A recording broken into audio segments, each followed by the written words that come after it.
Woo, baby! What is up? Horror Vision 2020, James Lewis coming at you again. And today, Tommy and I have put together an interview for you that is exciting because he is exciting, excitable, a unique individual, and he'll even say so himself. He is best known for being the killer in Happy Death Day 1 and Happy Death Day 2. Rock. He lives in the South. He has a great, sexy accent, and I'm looking forward to you guys following him. Check him out on IMDb because he has a slew of other films that he has been in and been a part of. He's a rising star, and I look forward to you guys listening to his interview via Zoom, safer at home. Here we go, Rob Mello. Bam!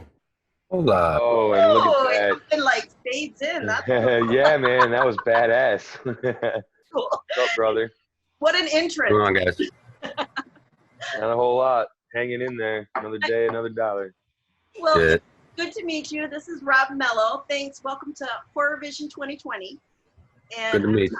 I'm Tommy Brunswick, and I was the one going to have you out at my show, but you'll come out to the next show, correct? Yeah, absolutely. Cool, because Oh, people were sweet. so excited to meet you. Oh, it's You have a lot of Detroit fans. I love doing cons, man. Horror fans are like unlike any other. I Yeah. know. They are. I am one. Right. That's what we're doing here. We're trying to do while we're all in lockdown, bring a little bit of that to everybody around the world. Yep. So this is James. What's up, brother? And I got the fuzzy white too. Yeah, if you grow it out a little bit, it'll start looking like this, I'm sure. Little clean cut. Oh yeah. Mine goes like that way. Oh, It's not, long, and yours is all brushed and pretty. Mine is just fucking here. yeah, All yeah, right. it's real pretty. So we've seen you have like a whole bunch of movies you've been in. I know you from Happy Death Day because I'm a huge horror fan, but Right. so many movies. Magnificent Seven. You said which ones you looked up a bunch of them, Jim? Magnificent. Well, the one I want to watch is Badasses on the Bayou. Oh, that's fun. It's a Yeah, fun. That one was looks- my first feature. Oh, Was it that one looks fun, man. That one looks really fun. you It tell- was cool. I'd never actually been on a big time set, and so I didn't know what to do. And I got there like 2 hours early, and one of the carpenters was there, and he's like, "Oh man, what union you with?" I'm like, "Oh, I'm not union yet. I'm hoping to be." Blah blah blah. I'm thinking he's talking SAG, and it's IATSE or whatever it was, and he's like, "So you electrician? What are you here for?" I was like, "I'm gonna be in it." And he was like, "Oh my God, I've never been a movie star." I'm like, "You still haven't, motherfucker." You know what I mean? But it was cool because, like, the first, you go to hair and makeup and all that junk, and that was the first stop I did, other than my little trailer room. And who's sitting right in front of me, right in front of the door? Danny T. Oh, Trejo. Trejo? Oh yeah, and Yeah. he was just so cool, so funny, He was a trip. It was definitely it was very cool. I got shot by Danny Glover, and I got my hole fingered by Danny Trejo. You got your what? I got the hole fingered.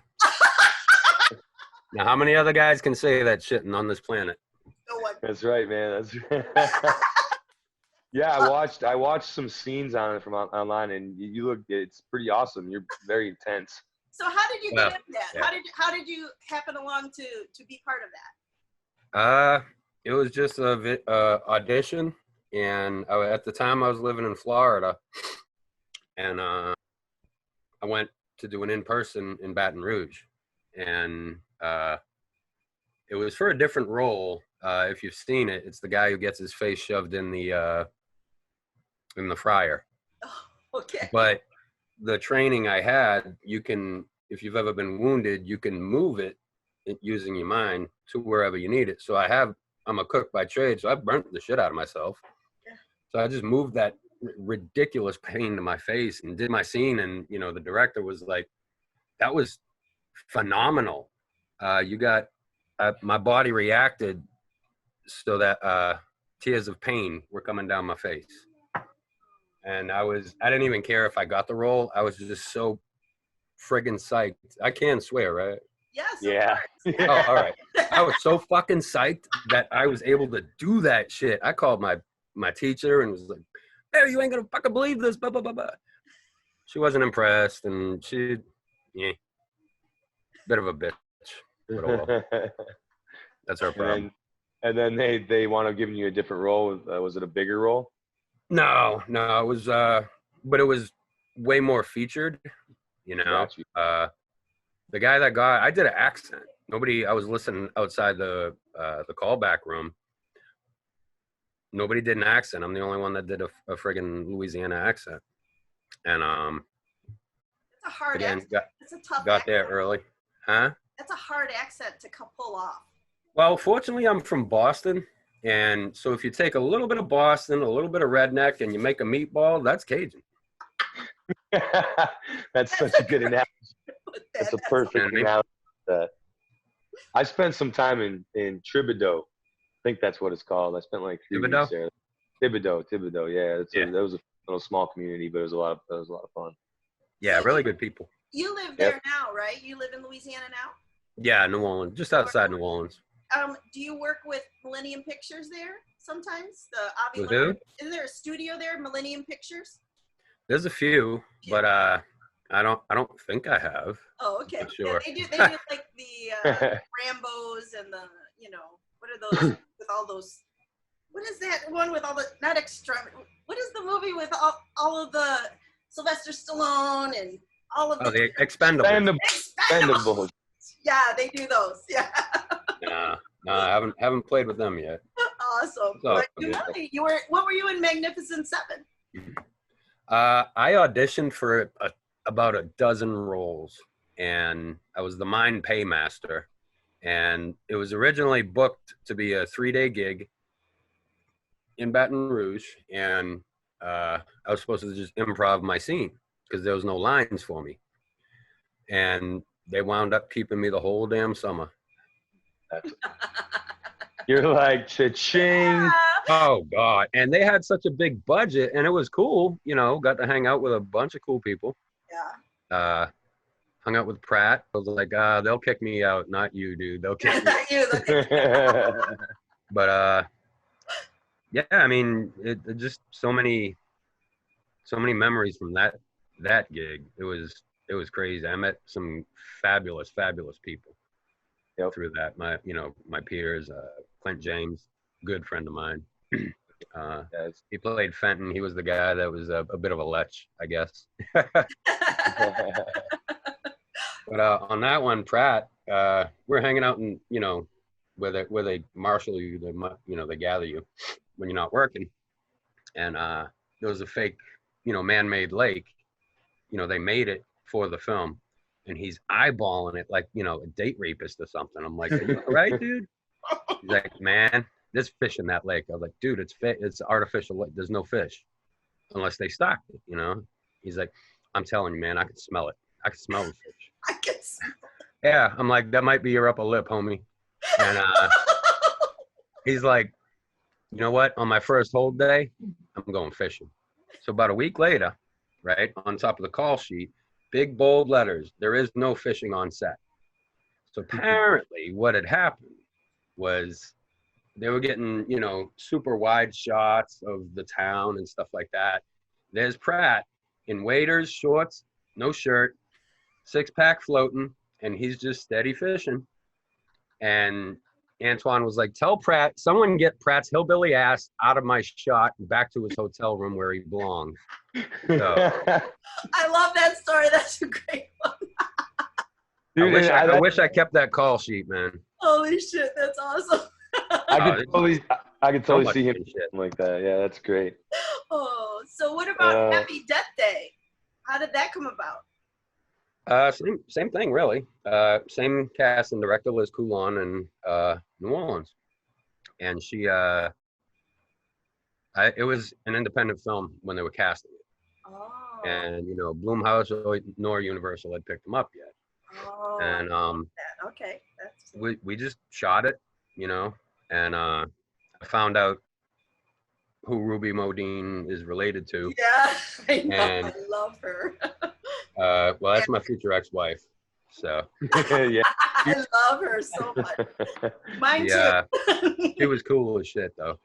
And then we got, you know, we shot it. About 2 months later, we got picked up by Universal. I saw it in the dailies. I'm like, oh, nice.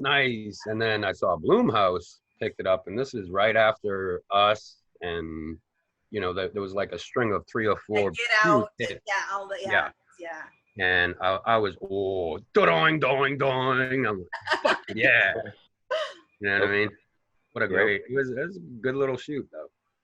Yeah, because the one thing is most masked people don't ever get out of their mask, but you did. And that is huge in this business, especially because, you know, people really know it's you, you know? Well, we were talking about it right before we shot that.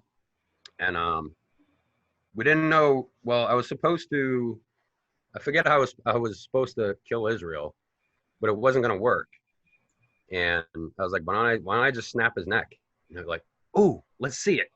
So I'm like, you know, let throw a couple punches, knock him out, and then just, and he's like, fuck yeah, let's do that. He's like, but I want you to realize the gravity of this scene. I was like, okay. He's like, no masked killer ever gets to reveal. That's right. That's so right. I need you to give me the fucking creepiest look you can imagine. So I did. I mean, I pulled it off, looked at Jess, who's a beautiful woman. And I just fucking leered. I looked her up and down. I was like, I wonder what that ass tastes like, you know, shit like that going through your head. And it worked. That's awesome. Yeah, definitely worked. Usually that's the end of the movie because fans don't like that, but the movie was so solid that it worked. Yeah, I mean, I didn't think, I knew they were trying to keep the PG-13 to keep, you know, the viewing audience's age lower so that, you know, maybe in a few years we could get a part 3 because, you know, they're an actual economic force. Yeah. But, you know, you can't swear and this, that, and the other thing. And I didn't think I was going to like it. So I went to the premiere, saw it. I was like, wow, it was a really good flick, you know, and I took my daughters to the local movie theater. Now you're going to get a kick out of this shit. Nobody knew me. So we're sitting, you know, primo seats right in the middle where I like. And I mean, it was packed with kids their age. And right when I pulled my mask off and these 2 girls behind me were like, oh my fucking God, who is that? I turned around and was like, it's me. Now shut up. You're ruining the movie. That would have been the coolest thing. When we left, I got bombed in the lobby because I mean, I called the movie theater, the general manager. I called the central offices, corporate, Blumhouse, Universal. Nobody wanted to do a little, you know, local thing because it was shot here. Oh, yeah. And so when, you know, an auditorium full of people are like, can I take your picture? Da, da, da.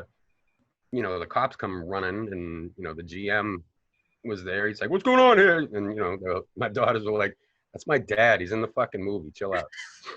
You know what I mean? Yeah. He got all sad and he was like, well, I didn't know. I was like, dude, I literally called you about a month ago and talked to you about this. Like, you could have sold so much shit. So much. Yep. Oh, well. But he gave me the marquee poster to make up for it, which is hanging in my living room. That's cool. That's awesome, man. Was that the second one or the first one? First one. The first one. The second one. When we went to go see the second one, it was just me and my wife, and these little girls with their mom were walking in, and they saw me, and they're like, that's it, mom. And I walked by, I like growled at one of them, and then the mom was like, can we take a picture with you? I was like, yeah, fuck yeah. That's okay. Yep. You growl at the kids and they still want a picture. That's okay. Yeah, man, that's perfect. I love it. I should have been a kindergarten teacher. Yeah, you still, you know, that's still an option. I was gonna say that's not a joke. Hey, I wasn't taking it as a joke. There's plenty. What have you been doing to kill the time while everything's in lockdown? How's Louisiana and everything like that? Woo! Him too. I'm a sharpening my alcoholic edge. You know, I'm honing it. Yeah. Yeah. I'm doing the same thing. I'm the cannabis right. queen, so it's different. Yeah. I just picked up World of Warcraft again. After like years off, I haven't played, and I'm like, you know what, screw it. I gotta try that. I gotta try that because I just started playing Fallout 4. My son is training me. He's 11, and he's showing me how to do it. I'm like, oh, this is awesome.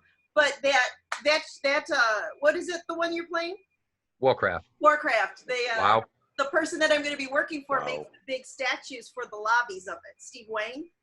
Mm-hmm. So I'm like so excited because I'm hopefully going to start working for him right after this because I got the job right before all of this. That's cool. Yeah, we're trying to right after HDD came out. I was trying to get into Motor City and all that, and things just fell through, and I wasn't getting pitched. So I grabbed a new. Well, I don't know if I was getting pitched or not. I wasn't getting picked up. So I grabbed me a new agent who Chris. Chris. Yeah. And he'd done it for some sports figures and stuff like that in Carolina. Steve Smith, for instance. And he was just one of those memorabilia guys, side business. Yeah. And he approached me. He wanted to get some masks signed. I'm like, yeah, man. He's like, hey, have you ever thought about doing cons? I'm like, yeah, I would love to, but he's like, oh man, well, let me see what I could do. Well, he books me a con. Like the next day he calls me or he texted me, and I was like, hey man, you want a job? And we've taken off since. We've gotten a camera. He's really good because he's insistent, but he still doesn't get rattled because I deal with so many of those different agents. And he was really good. In fact, that's who I introduced Mossy to. Yeah. Yeah. He's a straight up guy. You know what I mean? For a convention, actors, our circle is really small. Yeah. And we know when people are out to screw us out of money, this, that, and the other thing. And so we talk. So, yeah, I'm not going to badmouth anybody, but yeah, I understand. You know what I'm saying? But he's a straight up dude, and we got the ladies from Terrifier. I reached out to Catherine myself, and I was like, dude, loved the film. And that's probably one of the more brutal kills I've ever seen. And you know the one I'm fucking talking about. Were you in Terrifier? No, but the late girl, I remember. Yeah, the girl, that's Catherine. Yeah, that's cool. That girl. And she's like, yeah, I've done a couple. Well, she got up with Chris, they talked, and she had a convention to do, but she wasn't getting her per diem, they were trying to screw her. Yeah. And so Chris, she talked to Chris, and he's like, let me see what I can do, because we had just finished New Jersey, so he made a ton of contacts. Chris is a great guy anyway. I've never met him, actually. This is the first year I'd be dealing with him. Oh, you will be. Trust me, he is the coolest dude. Yeah. And I can get schnooked and act an ass if I want, because he's SF, Special Forces. So, I got a bodyguard and an agent all in one. It's great. That's awesome. But Chris sent one of the ladies that we had met in Jersey up to work with Catherine to New York City, and boom, she called. She was on the phone with Jenna after she called Chris and thanked him and all that, and she on the phone with Jenna. She's like, dude, you got to sign with this dude. Look what he did. You know? That's cool. That's awesome. Really cool. I mean, he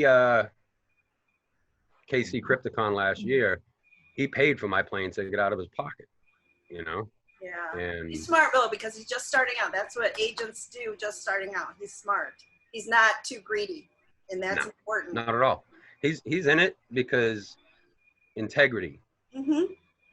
And he's not out to screw anybody. I deal with a lot of different people. Yep. And rarely is there integrity. Mhm. I have the That's what I'm saying. few ones that I love to deal with, and then the other ones. Not so I'm much. not gonna say names because they're probably watching. Well, you fire me an email and I'll take care of that. All right. Give me some names. Yeah, well, we're both in Los Angeles, so come on out, because there's going to be lots of work out here for you, I would love to. I got to make sure the home front is squared away, Of course. I know. Yeah. Was there any projects like in the works before like COVID-19 hit the fucking fan? Well, I'm doing a little indie that I'm co-writing and I'm starring in. It's called The Embalmers, and that's cool. You have a Kickstarter or something for it? yeah, it's we got an Indiegogo rocking right now. Okay. Well, I'm working on a painting, an original, and when I'm finished with it, I'll mail it out to Rebecca. Rebecca Reinhardt is writing, producing in it. Her sister Diane is also directing and writing. Cool. I love women directors. That's me. Oh yeah, and I mean they didn't really have experience, so I was like, I was kind of leery about it. But we went up there and shot the teaser in Indiana, and it went friggin' swimmingly. Awesome. So I'm like, all right, Yeah. I'm always gonna do my thing, but I keep an eye on stuff. Yeah. To make sure. Yeah, I They're not work in the indie horror world too, so it's yeah. awesome. And a family, it's like family, Especially It is. It really is. family. Yeah. Yep. Yeah. A really sick, twisted one, but I love it though. They're the I'm most a fun serial sets to be killer on. for this. oh yeah, wouldn't have it any other way, man. Yep, I wouldn't either. Absolutely not. Yeah. Make sure to send that info for the Indiegogo to Tommy, and we'll put it in the video. Yeah, we'll put it in the video for you. Oh yeah, it's on Facebook. Okay. I'm in jail at the moment, Okay. I'll Okay. look for it. Okay. I can look for it. but if you're friends with Rebecca, you Yeah. you probably are. She's got tons of friends, but I'll have her send it over to you. Where are they from? Rebecca and Diane? Indiana, Indiana. Okay. That's cool. Indianapolis. Our old backyard. We're both from Michigan. Yep. Yeah. Oh. Michigan, born and raised. Yeah, both transplants, Been in Los Angeles for too long now. It's been 12 years. It's like I've it's only a great town. I've only been out here a year, so. It's expensive out there, man. Yeah, man. I like 10 years ago. I was thinking about moving to New Orleans when they were really booming with the film industry. Yeah. Because I'd been to New Orleans and I have friends that live down there, and I considered it because I was taking auditions in Atlanta, and I'm like, well, I can't keep affording to fly there and things like that. So, but Los Angeles is a great town too. There's a lot of stuff going on. A lot of And there's tons of free fun because I have a son that's 11 and we do tons of free stuff. So, coming from Michigan, we can't do anything, because of the Well, it's too weather. damn cold. I know. I know. Well, you're from Boston. It's cold there. Yeah, but I've been in the South longer than I was in the North, so Oh, okay. I'm slightly acclimatized. It's Went up to my dad's. What other projects you have coming up other than Balmer? Nothing that I can think of that I haven't already shot. All right. Well, then we're going to have to hook you up with some of our other horror friends like Felissa Rose and Tiffany Shepness. All those they run in circles that do movies all the time. Yeah. Like a really, really fun stuff. Well, they're part of cult classics and stuff, and as this film ages, as HDD ages, I'm hoping it'll be a. Well, it already is a classic. Happy Death Day, I would consider it already a classic because the story is so strong that it's going to stand the test of time. Oh yeah. Yeah, and that's one of the things I noted. Like when I went with my daughters to see it, the part where she tells homeboy to go get him some man meat, and love is love and stuff like that. The fucking place erupted. I know, because I did too when I saw that. So and I was so that made me so friggin' happy for the future. I was just like, yes. Yeah. Yeah. I was a part of that, motherfucker. Yeah. Dude, I could see them. I mean, did they talk about, you mentioned, it kind of brought it up earlier, but have there been any talks about making a third one, or you're just hoping they make it? Well, it depends who they want. Scott Lobdell, the guy that wrote the original, I guess he and Bloom aren't exactly, buds. But he had pitched a standalone R-rated film to Searchlight, Tombs. Okay, you did talk about that earlier, yeah. Here, let me text you. I got a cool little concept photo. But yeah, but no, Happy Death Day, I think it made too much money, even the second one, to not do another one. So I really think they're probably going to do another one. Because the second one was a theatrical release too. So yeah, that's well, it was a bit different, I think, and it wasn't quite so, horror focused, centric. Mm-hmm. I don't know whose number I just texted, but I texted somebody. And, we'll figure it out later. Yeah, and I mean, it was the first one. It really made a little bit of everybody happy. Yeah. And the second one was a little bit more sci-fi, a little less horror, so that pissed horror fans off, but that made new sci-fi fans. Brought more of an audience. Right. So I mean, I'm saying an R-rated, hybrid part 3 would be fucking phenomenal. Yeah. I get to swear and smoke and be me basically on a bad day. Awesome. Yep. Awesome. I love it. Awesome. Just say ex-wife. Ooh, there it is. Ooh. Yes. Yep. I know, man. That's great. What do you got going on the rest of the day? You just gonna hang out, do your thing? Yeah, I was gonna run some Warcraft. I'm working on a script that I usually see a little scene in my head and I'll write it out and save it.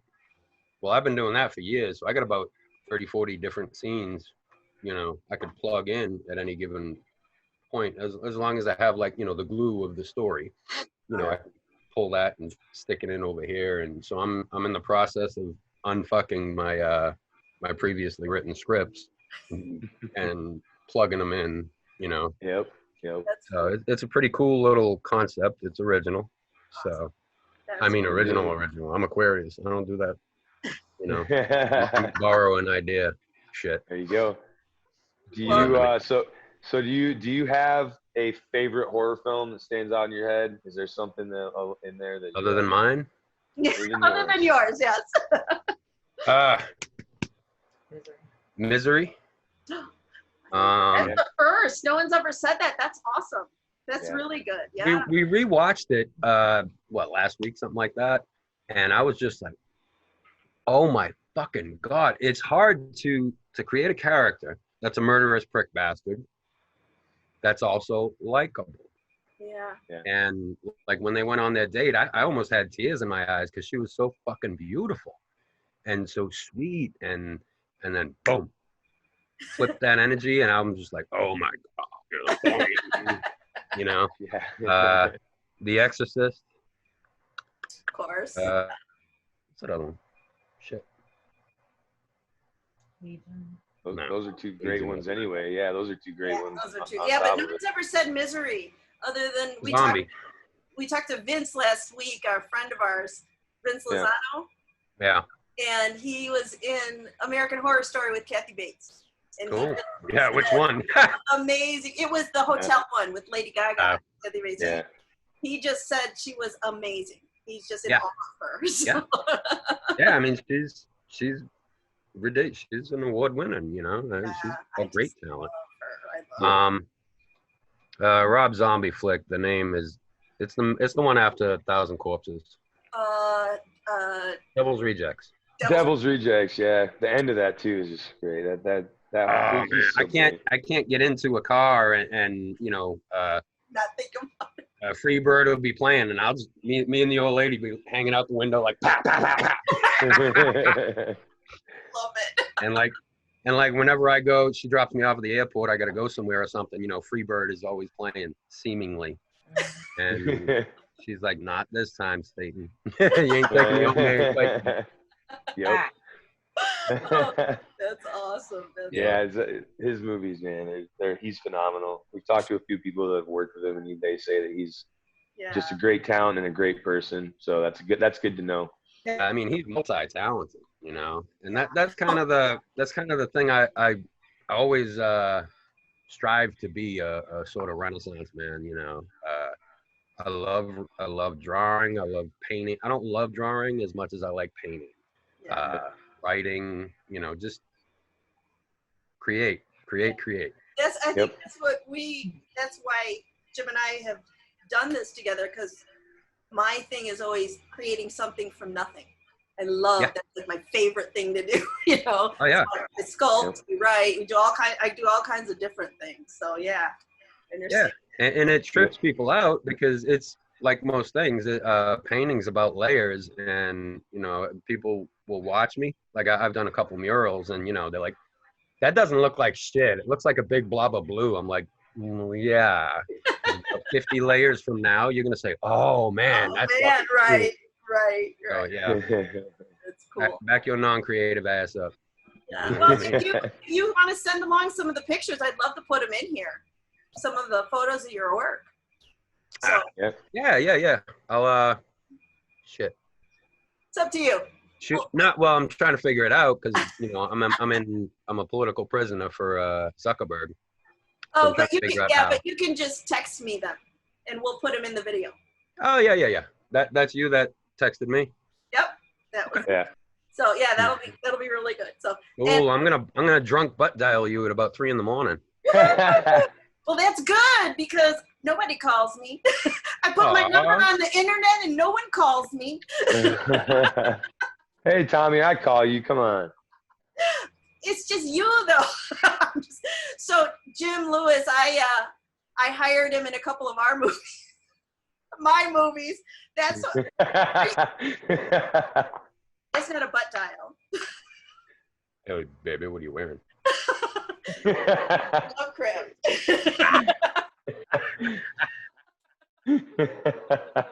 Nice. Video or it didn't happen. That's awesome. We got it on camera. Yes, we do. Yes, we do. Proof. But yeah, we got to write a movie and have him in it with us. Hell yeah. Yeah, he's an actor. I'm a director. You know, producer. So, but he produces too. So we're working on a couple projects right now. Hell yeah. It's cool. Yeah, I mean, I understand what I look like, and I it trips people out at work. Like I started a new job last year. So like my managers knew that, you know, I'm an actor and blah, blah, blah, but none of my coworkers did. So like the cooks, you know, I have my hair up in a hat. Yeah. And I don't look like him, you know, on purpose. Yeah. So that, what movie was you in? And I'm like, Happy Death Day. And I seen that. I didn't see you. I was like, they're like, oh, I know that. You're like, oh shit. Oh yeah. Yeah. So yeah, and I just cut my hair a couple days ago. So I figured I ain't going nowhere, and it sucks. You can vouch. It sucks to be asleep and get up real quick, and you're laying on your friggin' hair, and yes, I know. like you're in a wrestling match. Yes. Oh man, no, this has been great talking to you. Thank you so much. You mind if we circle back around in the next few weeks and do another interview? Absolutely. Awesome. We'll do this shit every day. I don't care. Oh yeah, that's awesome because I love just it. Connect with people. It's good. Yeah. Well, I mean, you know, like I said, I know what I look like, and when I first started out, I met my teacher, and she took one look at me. She's like, "Oh, baby, they're gonna fucking love you." I'm like, "Okay, that's cool." Yeah. And then as I'm learning, is Eric Morris process, and you know, as I'm learning, I came up with a couple of my own exercises, and you know, the visualization of your past, and you know, sensory, the smells and what colors were there and shit. So I'm going back through my life, you know, all the nasty, horrible shit that's happened, you know, stand in front of a mirror and be there, close my eyes, and then like let my body react to it, and then open my eyes and see what my face looks like, and then back to normal. So then it's, you know, Yeah. on a fucking flip of a coin, you can go from 0 to 100. You know what I mean? Yep. That's cool. That's cool. You're able to pull from all of the shit, because I've had shit happen in my life. Pull it all and be able to put it into your performance. That's yeah. That's awesome. And that's one of the better parts of playing than Mean Nasty Bastard is, I mean, if you're having a bad day, if you're hungover, you know, and you're getting ready to go on set, and you're like, fuck, rah, rah, rah, rah. Yeah. And you know, all the other actors like, he's so messing, oh my god, you know, shit like that. I'm like, I hate that fucking phrase. But you can just be a prick, and not, you know, to people, but just a prick in general. Yeah. And they just think you're getting ready for, you know, to get on set.